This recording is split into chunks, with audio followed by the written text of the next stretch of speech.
हा केक बघा किती छान टम्म फुगलेला आहे. अगदी मार्केटमधून किंवा बेकरीमधून जसा आपण केक विकत आणतो त्याच पद्धतीचा केक छान दुप्पट फुलला आहे, जाळीदारही झाला आहे आणि स्पॉन्जी देखील झालेला आहे. असाच जर केक तुम्हाला घरच्या घरी बनवायचा असेल तर आजची ही रेसिपी खास तुमच्यासाठी. बऱ्याचदा केक बनवताना छोट्या छोट्या चुका होतात, त्यामुळे केक व्यवस्थित स्पॉन्जी होत नाही किंवा फुगत नाही, जाळीदार होत नाही. तर छोट्या छोट्या चुका टाळून अगदी बेकरीसारखा परफेक्ट स्पॉन्जी केक कसा बनवायचा ते आजच्या व्हिडिओमध्ये मी तुमच्यासोबत शेअर केलेलं आहे. त्यासाठी संपूर्ण व्हिडिओ नक्की बघा. तर कढईमध्ये केक बनवणार आहोत, त्यासाठी कढईमध्ये स्टँड ठेवून कढई मंद आचेवरती प्रीहीटला ठेवून घेतलेली आहे.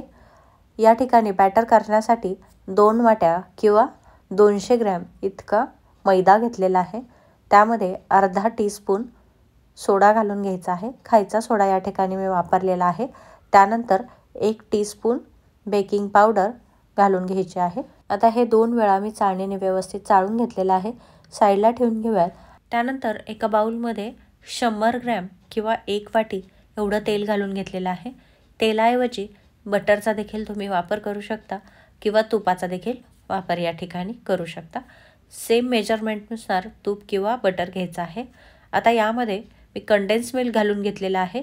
तर कंडेन्स मिल्क या ठिकाणी मी 260 ग्रॅम इतकं घालून घेतलेलं आहे. जर तुम्हाला कंडेन्स मिल्क ऐवजी साखर वापरायची असेल तर साखर वापरली तरीही चालेल.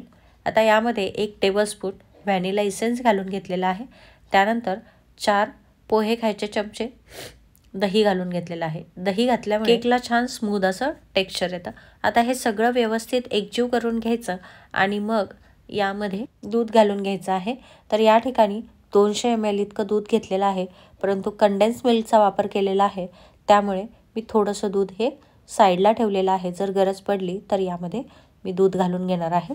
साखर घातली तर मात्र 200 ml इतकं दूध हे लागतं. आता दूध घातल्यानंतर सगळं व्यवस्थित एकजीव करून घ्यायचं आणि मग यामध्ये चाळून ठेवलेला मैदा यामध्ये घालून घ्यायचा आहे. आता या ठिकाणी सगळ्यात मोठी चूक होते ती बॅटर फेटताना. बॅटर फेटताना कुठल्याही एकाच दिशेने बॅटर हे व्यवस्थित फेटून घ्यायचे आहे. डायरेक्शन जर चेंज केले तर केक व्यवस्थित स्पॉन्जी होत नाही आणि तो व्यवस्थित जाळीदार देखील होत नाही. तर या ठिकाणी मी मिश्रण व्यवस्थित सगळं एकजीव करून घेतलेलं आहे. आता बॅटर 1-2 मिनिट साईडला ठेवून घेऊयात आणि या ठिकाणी मी 4 चमचे तुट्टी फुट्टी घेतली आहे. त्यामध्ये 1 चमचाभर मैदा घालून घेतला आणि तुट्टी फुट्टी व्यवस्थित मैद्यामध्ये कोट करून घेतलेली आहे. माझ्याकडे वेगवेगळ्या कलरची तुट्टी फुट्टी नव्हती म्हणून मी एकाच कलरची घेतलेली आहे. वेगवेगळ्या कलरच्या जर तुमच्याकडे तुट्टी फुट्टी असतील तर त्या देखील यामध्ये ॲड करून व्यवस्थित कोट करून घेऊ शकता. कोट झालेली तुट्टी फुट्टी साईडला करून घेऊयात आणि पुन्हा एकदा बॅटर जे आहे ते व्यवस्थित फेटून घेऊयात. तर या ठिकाणी बॅटर मी बीटरने 1 मिनिटभर व्यवस्थित फेटून घेतलेला आहे. जर बीटर नसेल तर त्याऐवजी विस्करचा वापर देखील या ठिकाणी तुम्ही करू शकता. आता हे बॅटर जे आहे ते मी व्हिडिओमध्ये दाखवल्याप्रमाणे त्याचं टेक्स्चर असावं, जास्त घट्टही नाही आणि जास्त पातळही नाही. आता यामध्ये थोडीशी तुटीफुटी घालून घेतलेली आहे, ती व्यवस्थित मिक्स करून घेतली की मग उरलेली जी तुटीफुटी आहे ती देखील यामध्ये घालून घ्यायची आहे.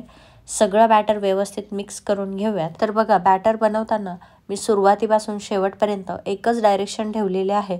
यामुळे एकाच बाजूने हवा तयार होते आणि व्यवस्थित केक हा फुगला जातो किंवा स्पॉन्जी तयार होतो. आता हे तयार झालेलं बॅटर आपल्याला केक टिनमध्ये ओतून घ्यायचं आहे. त्यासाठी मी केक टिनला छान तेल लावून ग्रीस करून घेतलेलं आहे. यामध्ये तुम्हाला हवं असेल तर बटर पेपर देखील घालून घेऊ शकता, परंतु मी बटर पेपरचा वापर या ठिकाणी केलेला नाही.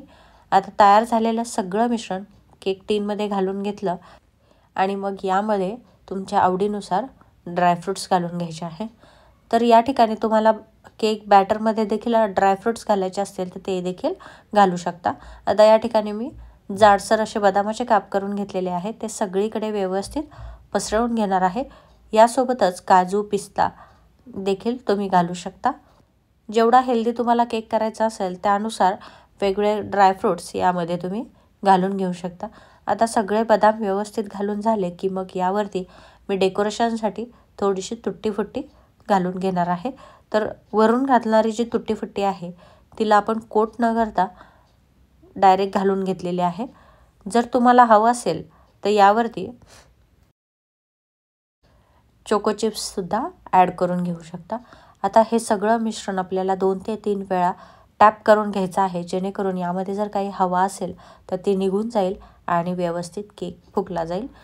आता बॅटर तयार होईपर्यंत कढई देखील छान प्रीहीट झालेली आहे. त्यामध्ये हे तयार झालेलं बॅटर घालून घेऊयात आणि झाकण ठेवून 1 तासासाठी केक छान मंद आचेवरती शिजवून घेऊयात. तर या ठिकाणी 1 तास होऊन गेलेला आहे. केक झाला की नाही ते चेक करूयात. तर केकला रंग छान आलेला आहे, परंतु तो आतून शिजला की नाही ते चेक करूयात. तर बघा अगदी क्लीन आपली सुरी जी आहे ती आलेली आहे आणि केक कसला टम्म फुगलेला आहे. अगदी परफेक्ट स्पॉन्जी केक आपला तयार झालेला आहे.